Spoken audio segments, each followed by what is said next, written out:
My name's Ryan. I'm 27, and if you'd told me a few years ago that my own family would one day laugh while I was literally collapsing on the floor, I would have called you crazy.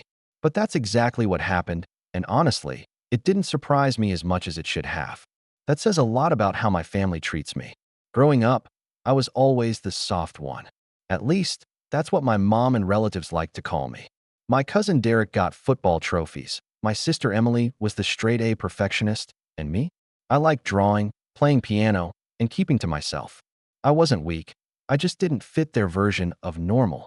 But in my house, not fitting in meant being the family punchline. Ryan's allergic to hard work. Mom would joke at dinner. Ryan's too delicate for the real world. Derek would chime in. The comments were constant, and when you hear things like that enough times, you start to wonder if they might be right. By the time I was in my 20s, I learned to stop fighting back. Every family gathering, I'd sit quietly, offer to help with dishes or cleanup, and keep my head down.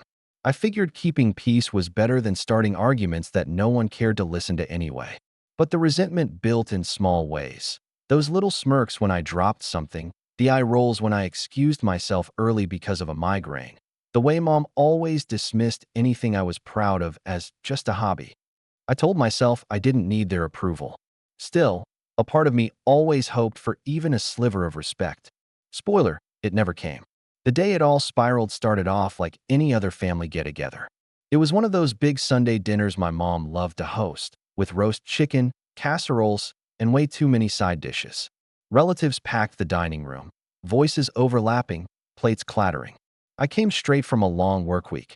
I'd been picking up extra shifts, trying to save enough to move into a better apartment, and honestly, I wasn't feeling well. My chest had been tight all morning, and my energy was drained. But when you grow up in a family like mine, you don't admit that. If I so much as yawned, Derek would make some crack about me being fragile. So I just pushed through, smiling, serving myself mashed potatoes, and nodding at stories I wasn't really listening to. Dinner wrapped up, and, as always, the dreaded cleanup began. My mom stood, clapping her hands like a drill sergeant. "All right, everyone, let's get this kitchen spotless." Derek slouched back in his chair, patting his stomach. "Not it," he muttered, already pulling out his phone. Emily claimed she had important work emails, even though I could clearly see TikTok lighting up her screen. Somehow, like clockwork, all eyes shifted to me. "Ryan, you can handle dishes, right?" Mom said, as if it was already decided. I forced a smile, nodded, and stood. It wasn't worth the fight. I was halfway through rinsing plates when it hit. This sudden crushing pain in my chest, like someone was pressing down with both hands. I froze, dish still in my grip, the edges of my vision blurring. I tried to breathe, but each inhale felt shallow, weak. My legs buckled, and before I knew it, I was on the floor, gasping. I remember gripping my shirt, fingers digging into the fabric, as panic surged through me. "Stop being dramatic, Ryan," Mom said from behind me, her voice sharp and irritated, like I'd just spilled a glass of milk instead of collapsing. I heard Derek laugh. Anything to get out of dishes. His chuckle cut through the ringing in my ears. The room didn't move. No one rushed to me. No one knelt to check. I was just lying there, clutching my chest, while my family treated it like another one of my supposed antics. Time warped. Maybe it was 30 seconds, maybe 3 minutes, before someone finally decided to call for help. I think it was my aunt, who muttered something about just in case. The details blur, but I remember the moment the paramedic walked in. He knelt beside me, fingers to my neck, then yanked a monitor from his bag. His face went pale the instant he saw my heart rate flashing across the screen. "We need a stretcher, now," he barked, his voice urgent. Suddenly, the entire room erupted, chairs scraping, relatives shouting. Mom's voice panicked for the first time. But all I could think, lying there as the paramedic worked frantically, was how they had laughed. How they had looked at me crumpled on the floor and thought I was faking. That was the moment something inside me shifted. Not just the fear of my body failing me, but the cold realization that my family would never see me as anything but weak, even if it killed me. I didn't say a word as they lifted me onto the stretcher. I didn't look at my mom or Derek or Emily. I just let them watch as the paramedics wheeled me out of the house, their panic echoing behind me like a soundtrack I'd heard too many times before. And that night, in a hospital bed with wires hooked to my chest, I made myself a promise. If they thought I was too delicate, too dramatic, too much of a burden, fine. Let them think that. I'd play along. But I would not forget the way they laughed while I was on the floor fighting to breathe. And one day, when the moment came, I'd make sure they understood exactly what it felt like to be dismissed, to be invisible, and I wouldn't have to raise my voice to do it. That was just the beginning. When I got out of the hospital a few days later, I thought, maybe foolishly, that things would change. That nearly passing out in their kitchen, having a paramedic pail at the sight of my heart rate, and getting wheeled out with an oxygen mask might jolt them into treating me like a human being instead of a joke. For a brief moment, I actually let myself believe it. When Mom came to pick me up from the hospital, she wore that look she always reserved for church funerals. Somber, but oddly performative, like she wanted everyone to see how concerned she was. In the car, though, her mask slipped almost immediately. "Ryan, you scared everyone half to death," she said, sighing like I'd inconvenienced her. "You can't do that at family gatherings. People thought you were, well, being dramatic again." I stared out the window, the hospital wristband still tied around my arm. "Mom, I wasn't faking. They told me my heart rate dropped dangerously low. The doctor literally said it was serious." She waved a hand. I know, but you have to understand how it looked. You've always been sensitive. People assume. Sensitive. That word again. Like collapsing on the floor gasping for air was the same as getting misty-eyed at a sad movie. I didn't argue. I'd learned long ago that pushing back just made her dig in deeper. Still, a knot formed in my chest, tighter than the hospital monitor's cuff had been. When I walked back into that house a week later for Sunday dinner, nothing had changed. Plates piled high, Derek boasting about some promotion at work. He worked for his dad's friend's construction company, and even then, he managed to fail upward, Emily flaunting her acceptance into another graduate program. Mom beamed at both of them like they were Olympic athletes bringing home gold medals. Then she turned to me. "Ryan, you're feeling better now, right? You can help clear the table tonight." I hadn't even touched my food yet. My chest still ached, and the doctor had told me to take it easy, but here was Mom, sliding right back into the same role for me. Not a word about my health. "No, we're glad you're okay. Just, you'll be scrubbing plates again." Derek smirked from across the table. "Don't collapse this time, cousin. We don't need another show." A ripple of laughter traveled around the table.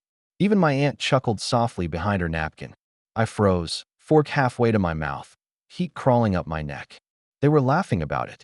About me lying on the floor, chest clenched, barely able to breathe. My hand trembled so much I had to set the fork down. Emily, ever the golden child, shook her head at Derek but not at his words, at me. "Honestly, Ryan, you need to take better care of yourself. You stress too much over small things. That's why your body reacts like that. You just need to relax." Relax. Like a hard episode was something I could yoga my way out of. That dinner set the tone for the months that followed. I became the family's cautionary tale, except instead of sympathy, they wrapped it in sarcasm. Every time I paused to catch my breath carrying something heavy, Derek would say, "Careful, don't want a repeat of last time." Every time I excused myself from a late-night board game because I needed rest, Mom would mutter, always finding a way out. Emily once even patted my shoulder like I was a child and said, "Maybe if you worked out more, you wouldn't scare us all like that." The worst part wasn't just the jokes. It was the way they stuck me in the same old role. The helper, the cleaner, the background character in their drama. Mom would call me at odd hours, asking if I could mow her lawn because Derek was busy with his career.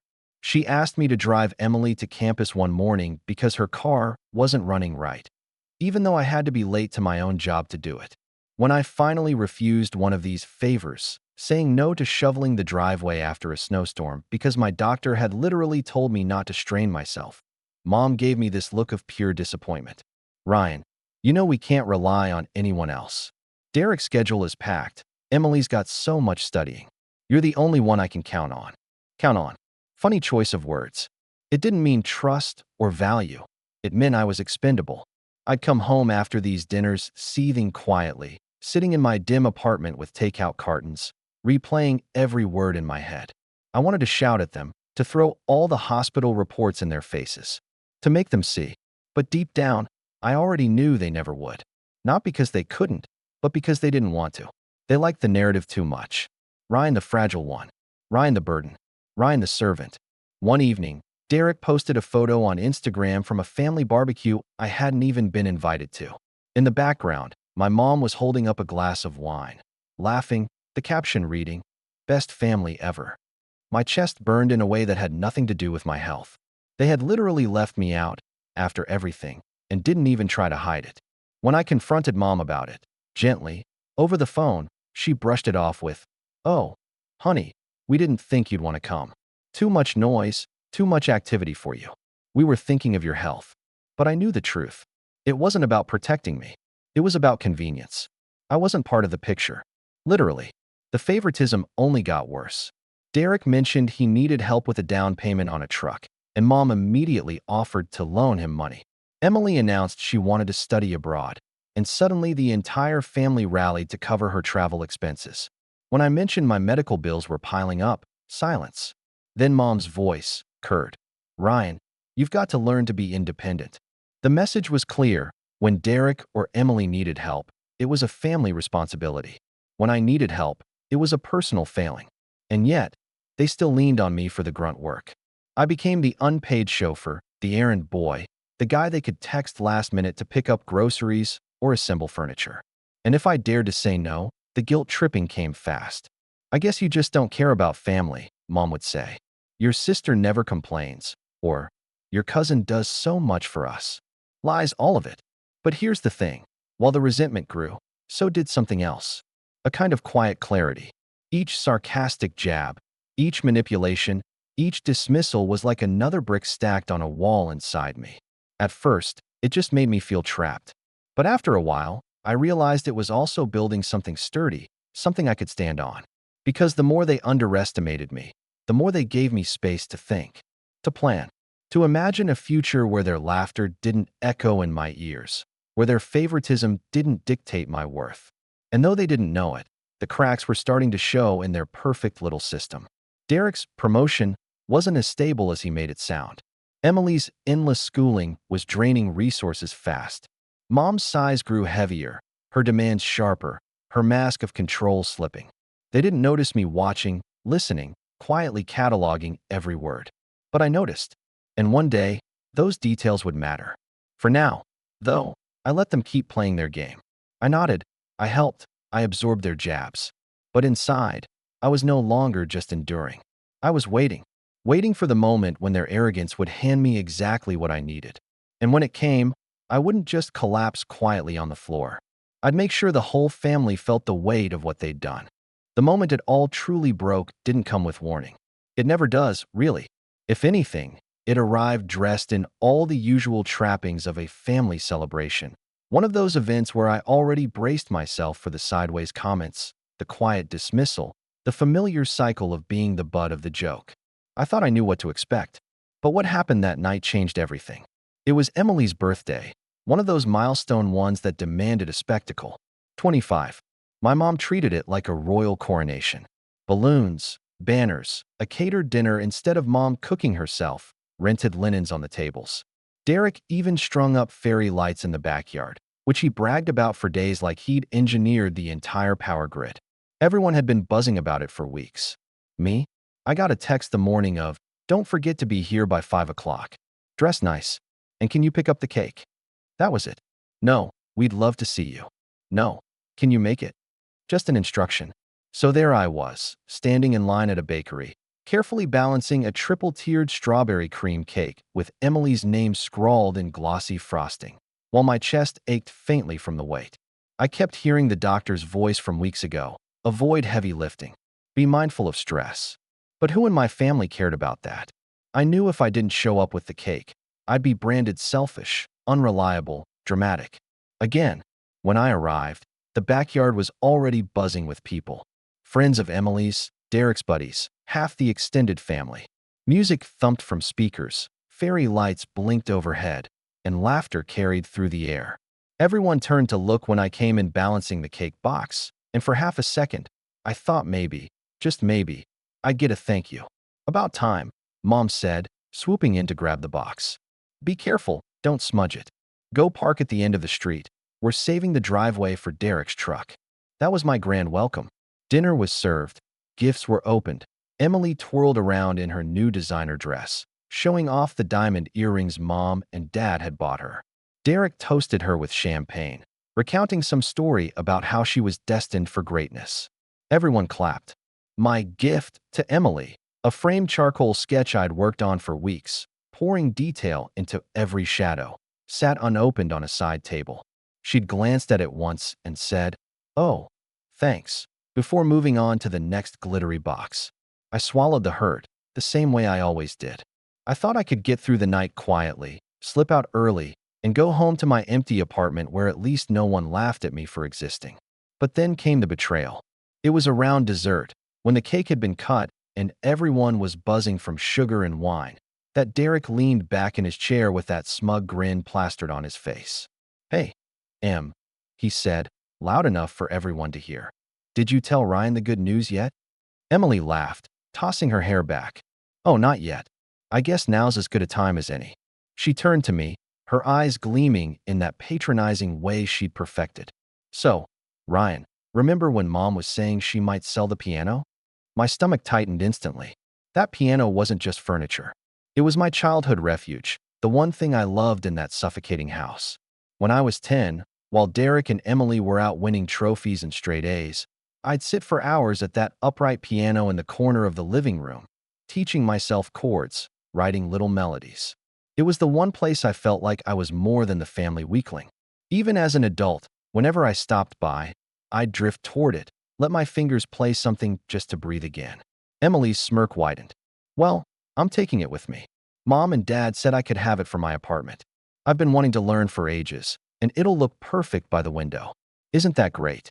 The table erupted in cheers, Derek clinking his glass against hers, my aunt nodding approvingly. "So cultured, Emily. A piano in your place will be so sophisticated." My fork clattered against my plate. "What?" The word slipped out before I could stop it. Mom gave me that warning look, the one that said, "Don't make a scene." "Ryan, it's Emily's turn to enjoy it. You hardly ever play anymore." "That's not true," I said, my voice shaking. "Every time I come over, I play." "That piano." I broke off, my chest tight for reasons that had nothing to do with my condition. "You know what it means to me." Emily tilted her head, eyes glinting. "Oh, come on, Ryan. Don't be so dramatic.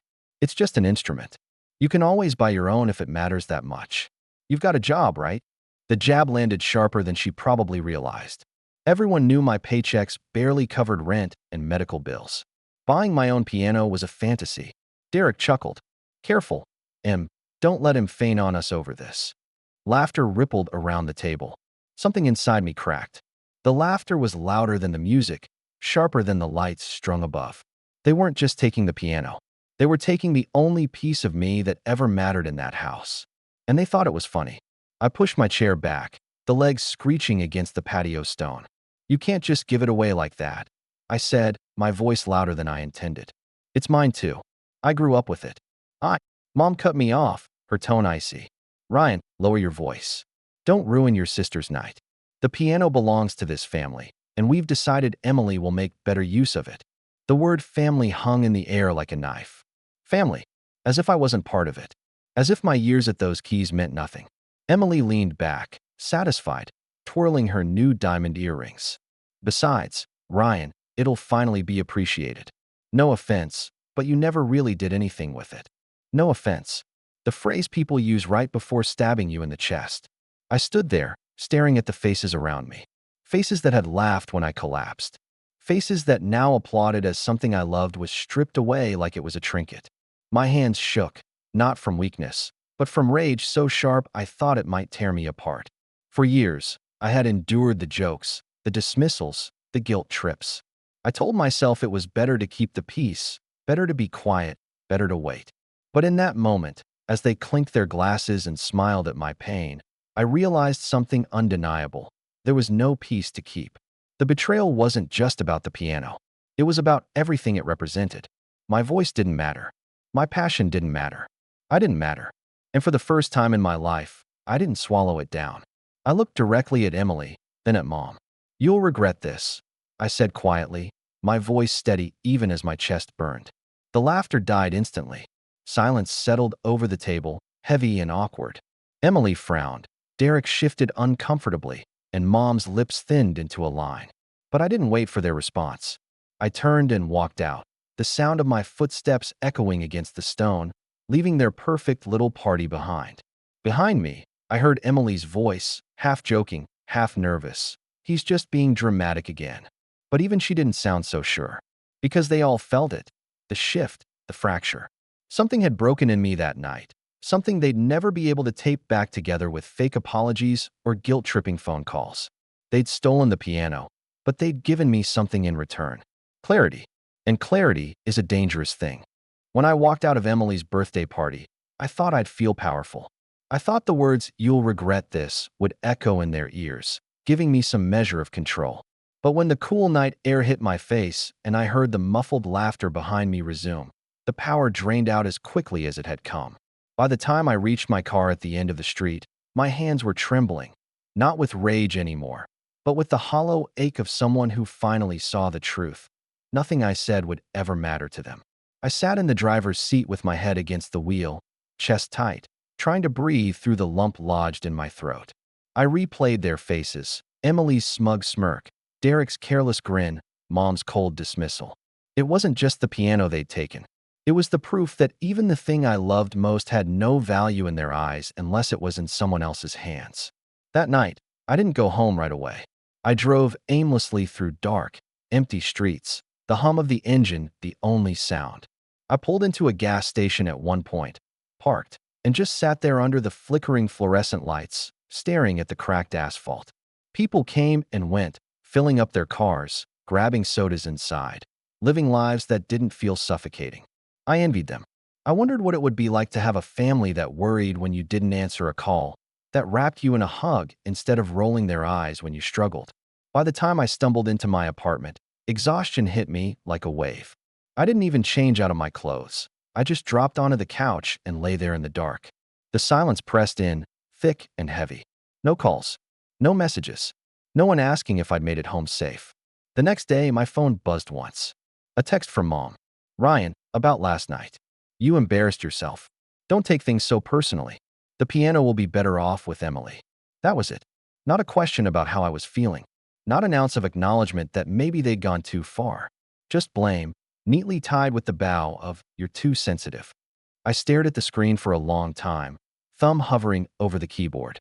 A dozen replies formed in my head, each sharper than the last. But in the end, I didn't type anything. What was the point?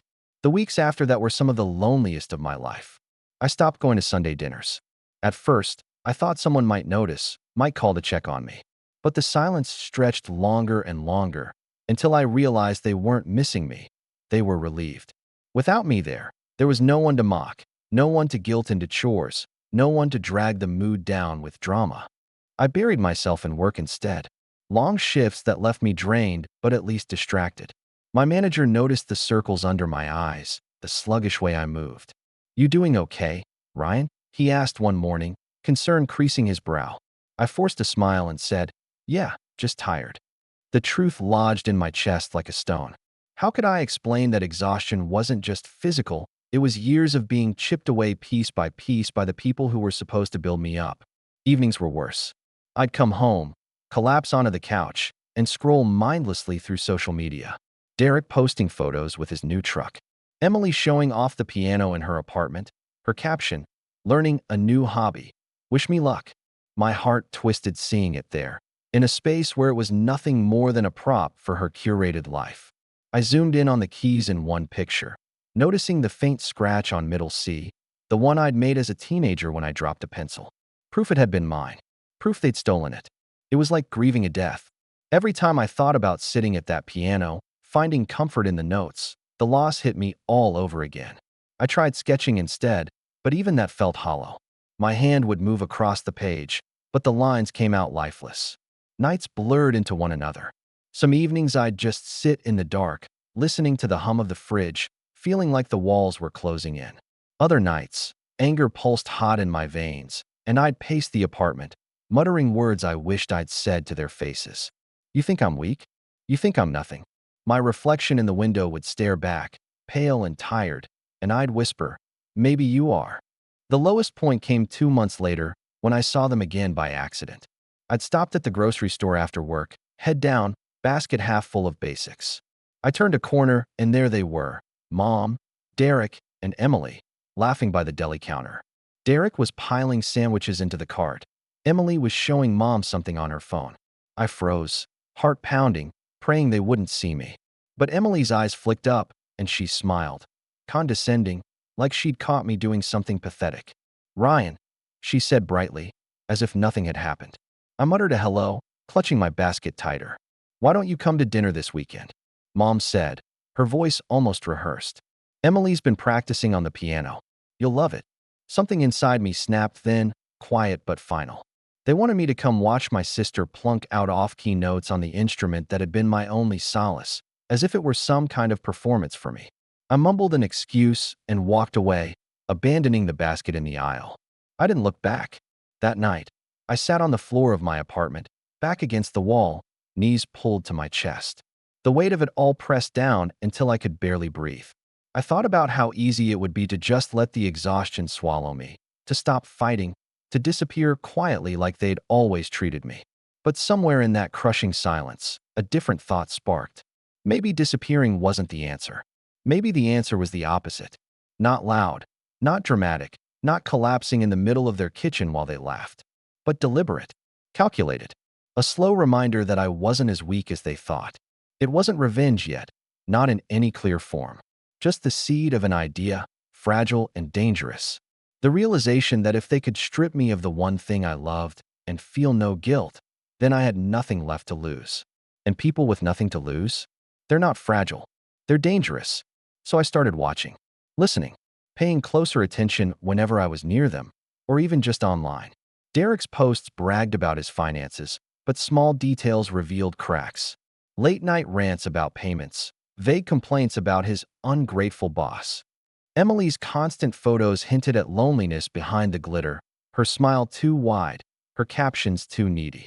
Mom's sighs grew heavier in the rare calls we still had, her words sharper, her energy stretched thin. I didn't act yet. I wasn't ready. But in the dark of my apartment, sketchbook abandoned on the floor, I began to take mental notes. Piece by piece, the patterns emerged. And as broken as I felt, as low as I'd sunk, one truth grew clearer every day. They had handed me everything I needed without even realizing it. All I had to do was wait. And waiting was something I'd learned to do very, very well. When you've been pushed to the bottom long enough, there comes a point where you either stay there and let the weight crush you, or you start digging with whatever scraps of strength you have left. For me, the digging began in small, almost invisible ways.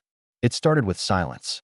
Not the kind of silence that left me curled up on the couch, listening to the hum of the fridge, but a chosen silence. I stopped answering their calls. I stopped scrolling through their posts, stopped giving them space in my head. At first, it felt like cutting off oxygen. But slowly, like unclenching a fist, I realized I was breathing easier without their voices in my ear. Then came routine. I forced myself into habits, not grand ones, but steady ones. Waking up earlier. Cooking real meals instead of eating out of plastic containers. Sketching again, even if the drawings were rough and lifeless at first. I bought a cheap keyboard off a classified site.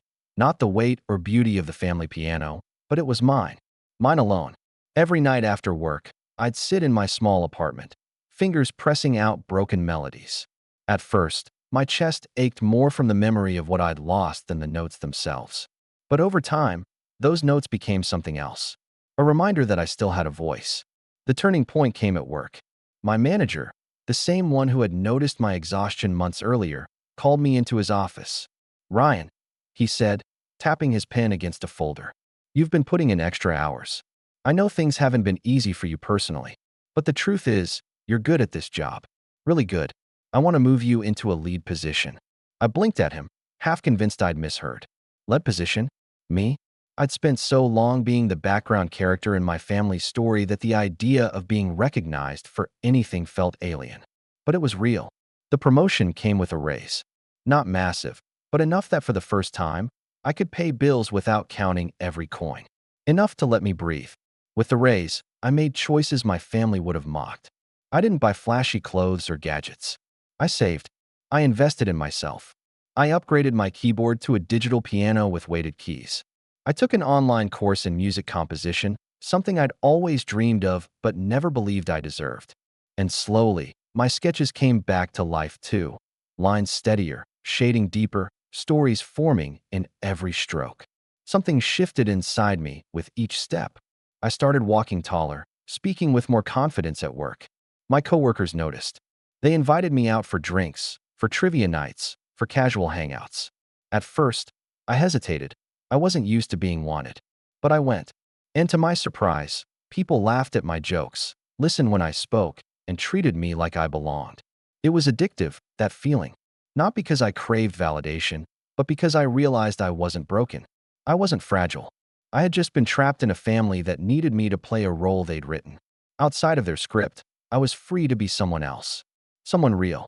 Months passed, and my apartment transformed. The cheap couch was replaced with a sturdy secondhand one I refinished myself. My sketches lined the walls in simple frames, each one a reminder of the voice I'd reclaimed. The digital piano sat near the window, sunlight spilling across the keys in the morning. I started recording little pieces, nothing fancy, just melodies layered over one another. A friend from work heard one and said, "You should put this online." So I did, tentatively at first, uploading to a small platform under a pseudonym. No fanfare, no announcement, just music in the void. To my shock, people listened. A handful at first, then more. Comments trickled in, "Beautiful, this touched me, please make more." For the first time, strangers valued the thing my family had dismissed as useless. That was the beginning of power.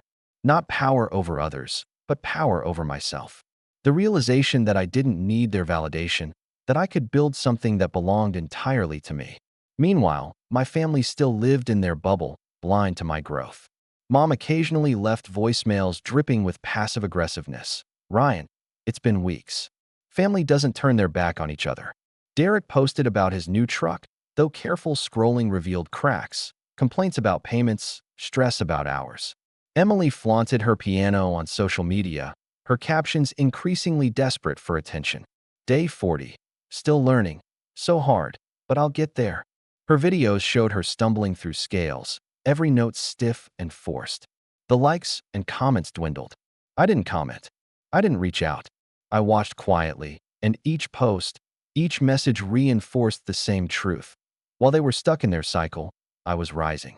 The real test came when I bumped into Derek at a cafe one morning. He looked frayed. The swagger was still there, but it was thinner, stretched over something anxious. We exchanged awkward small talk, and then he dropped it casually, like it was nothing. "Hey, man, you doing better now?" "Good, good. Listen, you think you could float me a little cash? Just a temporary thing. Truck payments are killing me." The old Ryan would have folded instantly, reaching for his wallet to prove he wasn't selfish. But I just smiled, sipped my coffee, and said, "Sorry, can't help you." His face flickered, shock, then annoyance. But he didn't push. He just muttered something and walked away. I sat there afterward, my heart steady, my chest calm. I realized that was power too. Saying no, refusing to be their safety net. Weeks later, Emily tried a different approach. She called out of the blue, her voice overly sweet. "Ryan, you should come over sometime. I'll play for you on the piano, you can give me tips. It'll be fun." I almost laughed. She wanted me to validate her struggle, to hand her the approval she never gave me. But I kept my voice even. "I'm busy," I said. "Maybe another time." She faltered, clearly unused to me turning her down, before recovering with, "Well, let me know." I hung up and sat at my own piano, fingers gliding across the keys. My music flowed smoother than hers ever would, not because I was better, but because it mattered to me. It lived in me, and they couldn't take that away anymore. My success grew slowly but steadily. At work, I earned another small raise, another set of responsibilities. Online, my music gained traction. One track hit 1,000 streams, then 10,000. An indie podcast even reached out, asking to feature it. Every milestone was small in the grand scheme, but to me, it was monumental. It was proof. Proof that I wasn't fragile, that I wasn't worthless, that I could stand on my own. And through it all, my family had no idea. They still painted me as the weak one, the dramatic one, the burden. Let them. Their blindness was their weakness, not mine. Because while they were busy laughing at the memory of me collapsing or boasting about their shallow wins, I was building something they couldn't see. A life. A future. A strength they'd never recognize until it was too late. I didn't know exactly how the pieces would fall yet, but I knew one thing for certain. The day would come when they'd realize the balance had shifted. And when it did, I wouldn't have to raise my voice. I wouldn't have to prove anything. I'd just stand there, steady and unshaken, and let the truth speak for itself. The strange thing about rising out of the pit is that you start to see things more clearly. Not just your own life, but the lives of the people who once towered over you. From the bottom, my family had looked invincible, untouchable. But once I found my footing and started climbing, I realized they were full of cracks I'd never noticed before. And cracks can be widened. It was Derek who gave me the first glimpse. After that awkward cafe meeting where he hinted at needing money, I started paying closer attention. Not directly. He'd never confide in me. But through the digital trail he left everywhere. Social media posts, little overheard comments, even mutual friends from around town. The truck he bragged about constantly? Turns out he'd financed it with a loan he could barely afford, betting on a promotion at work that wasn't guaranteed. His boss, who was also a family friend, had started cutting hours, and Derek was stretched thinner than he let on. His Instagram flexing was smoke and mirrors. Beneath it, he was struggling. Emily, too, wasn't as untouchable as she pretended. All those posts about her sophisticated, new life with the piano were followed, quietly, by fewer likes, fewer comments. She was posting every day, sometimes multiple times, desperate for engagement. A friend of mine who still moved in her social circle mentioned offhandedly, "Emily's not doing great. She spends more time staging pictures than studying. I think she's behind on rent too." And then there was Mom. For years, she had run the house like a general, but even generals get tired. On one of the rare calls she placed to me, I caught the strain in her voice. "I don't know how much longer I can keep this all together," she muttered, not realizing how much she was admitting. Between Derek's issues, Emily's tuition, and the house, it's just one thing after another. The house. That word lodged in my mind. The house I'd grown up in, the one that held the piano they had stolen from me. The house Mom clung to as her kingdom, even while it drained her dry. If there was one thing that could unravel her control, it was money. At first, I didn't think much of it. But then one evening, scrolling half-bored through county property records online, I stumbled onto something that made my heart race. The house, our family house, was in Mom's name alone. The mortgage balance was higher than I expected, and the property taxes were overdue. Not by much, but enough to leave a public mark. It was a revelation. For so long, I'd thought of that house as a fortress, a symbol of permanence. But it wasn't untouchable. It was fragile, tied to numbers in a bank ledger and deadlines that didn't care about family pride. I didn't act immediately. Instead, I tucked the information away, letting it simmer. Knowledge is like a seed. You don't plant it all at once. You wait for the right season. Meanwhile, my own life continued its quiet upward curve. The music I'd been uploading online gained steady traction. One of my compositions was picked up by a small YouTube creator for their video, and overnight my track doubled in streams. Then another podcaster reached out, offering to pay for usage rights. The money wasn't huge, but it was more than I'd ever earned from my art before. For the first time, I looked at my bank account and felt something other than dread. At work, the promotion had shifted me into a position where I wasn't just following orders, I was leading. I managed small projects, coordinated with clients, and even got sent to a regional conference.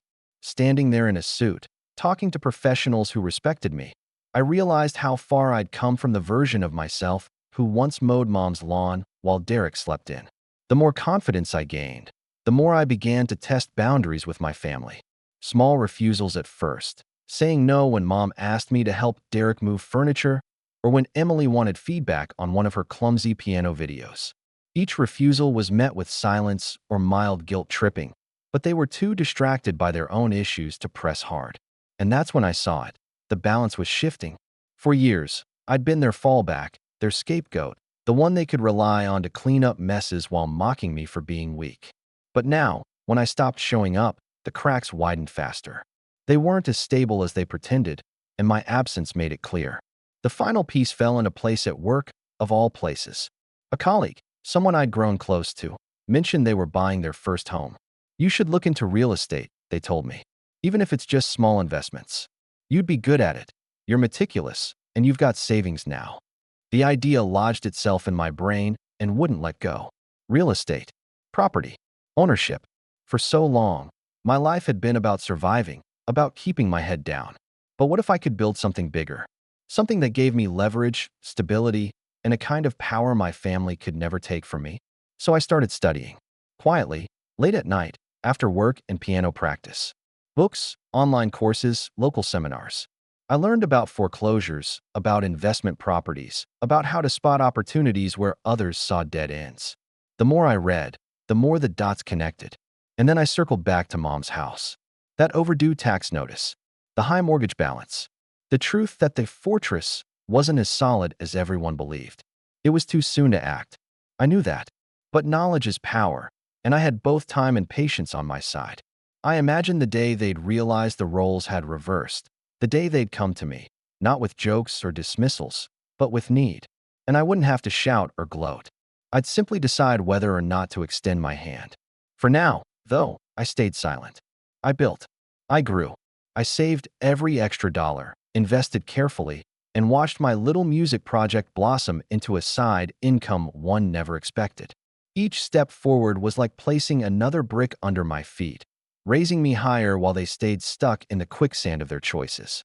And as the months passed, I stopped feeling like the fragile one entirely. Because here's the truth no one tells you. The longer people underestimate you, the more powerful you become when you finally rise. They don't see you coming. They don't prepare for it. They hand you every opportunity by assuming you're too weak to take it. And my family, they'd spent a lifetime underestimating me, which meant that by the time they realized what I was capable of, it would already be too late. Revenge isn't about yelling. It isn't about slamming fists or grand explosions. That's what my family never understood.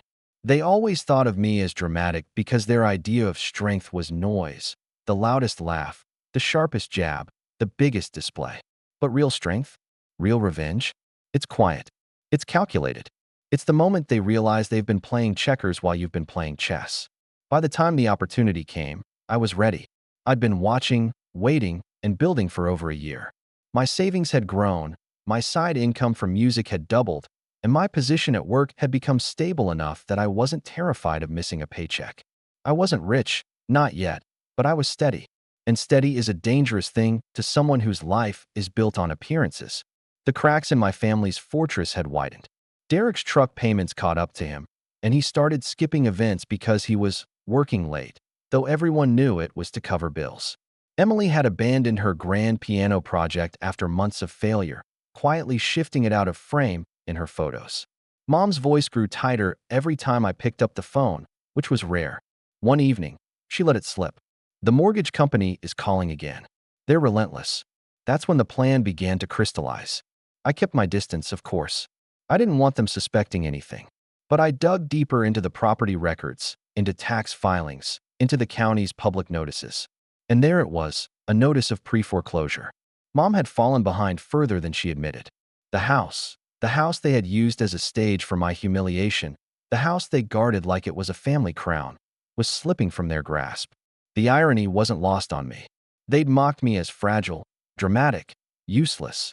But while they were busy laughing, I had been quietly learning, saving, positioning.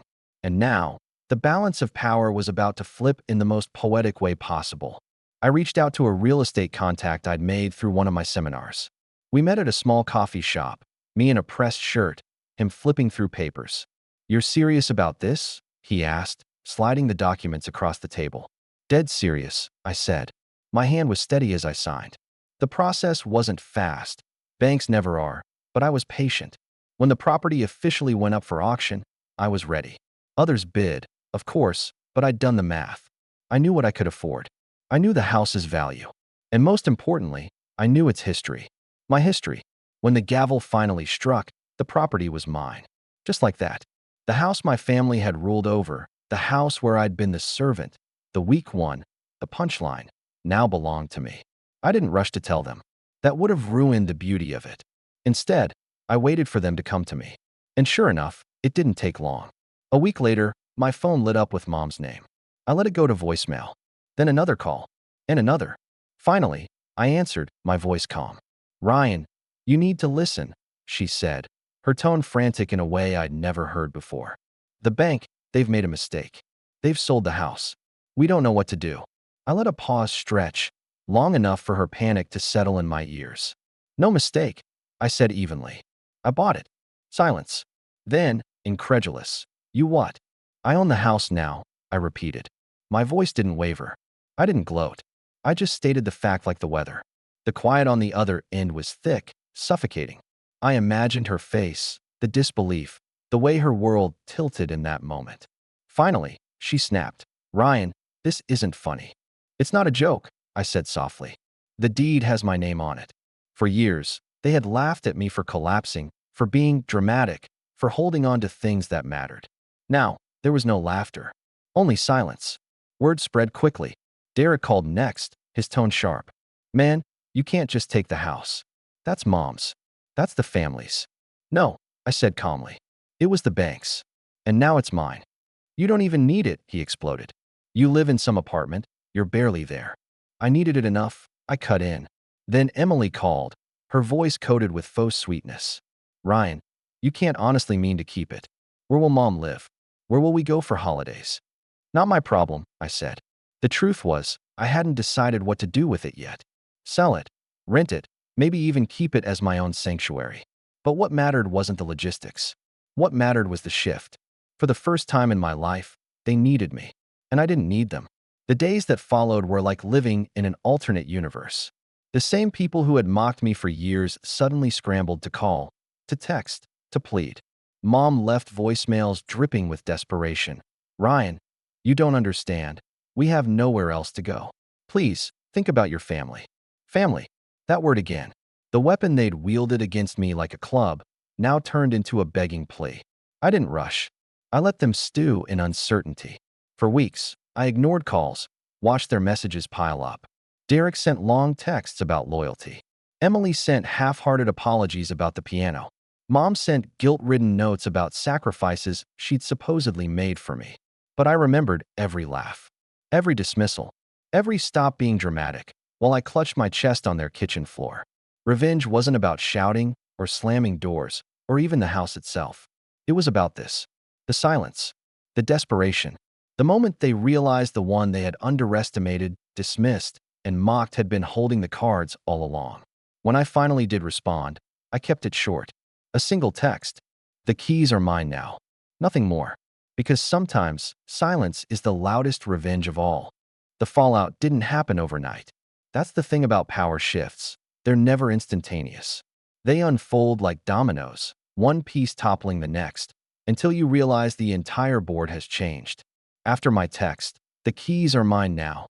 The silence from my family was deafening. For days, no calls, no messages.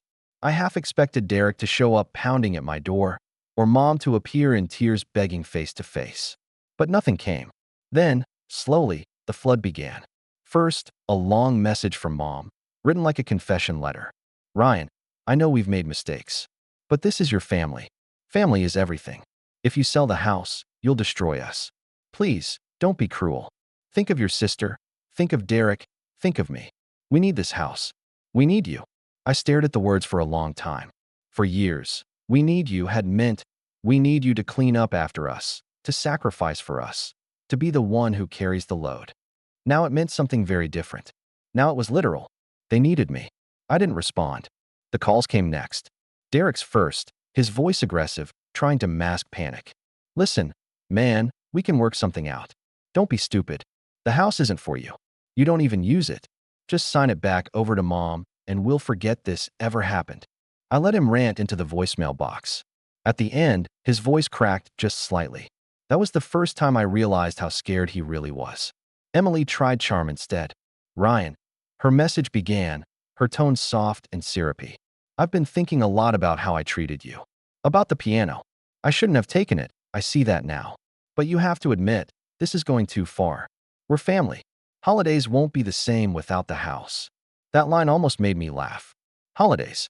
The same holidays they'd excluded me from, or mocked me through, or used me for cleanup while they celebrated. Now suddenly, holidays mattered. Weeks turned into a month, and the panic sharpened. I started hearing from relatives I hadn't spoken to in years. A cousin texted me, saying Mom was devastated. Emily was barely keeping it together. Derek was not himself. One aunt even tried guilt-tripping me about legacy. Your grandparents would be so disappointed to see you acting like this. Legacy. Funny word. Because if legacy meant humiliation, then maybe it was time to end that cycle for good. The breaking point came one rainy afternoon when Mom showed up outside my apartment. I hadn't told her my new address, but she must have gotten it from some paperwork or asked around. I opened the door and found her standing there, soaked, clutching an umbrella like it might keep her from collapsing. "Ryan," she said, her voice trembling. "We need to talk." I let her in. She sat on the edge of my couch, dripping water onto the floor, and for the first time in my life, she looked small. Not the towering matriarch who ran our household like a general, but a tired, scared woman who had lost control. "You can't take the house from us," she said softly. "That house is everything. It's our memories, our history. Without it, we have nothing." I leaned against the wall, arms crossed. "You mean without it, you have nothing?" Her eyes flashed, but she didn't deny it. Instead, she tried another angle. "We were hard on you. I know that. But we love you, Ryan. We always have. You're just sensitive. We didn't know how to handle you." I almost laughed. Sensitive. The same word she'd used to dismiss me for years, now wrapped in a fake apology. I shook my head slowly. "You laughed when I collapsed on your floor. You gave away the only thing that mattered to me. You told me to stop being dramatic when I could barely breathe. That's not love. That's cruelty." She flinched, but didn't argue. Silence stretched between us, heavy and sharp. Finally, she whispered, "So what happens now?" That was the moment I realized how far I'd come. For years, I was the one asking that question. What happens now? After every insult, every dismissal, every betrayal. But now, the question was hers. And the answer was mine. "I'm selling the house," I said evenly. Her face crumpled. "Ryan, please." "No." I cut her off, my voice steady. "I'm not doing this for you. I'm doing this for me. That house was never a home for me. It was a cage. Selling it is the only way to let it go." She stared at me, eyes wet, and for the first time in my life, I saw recognition in her expression. Recognition that she had lost me for good.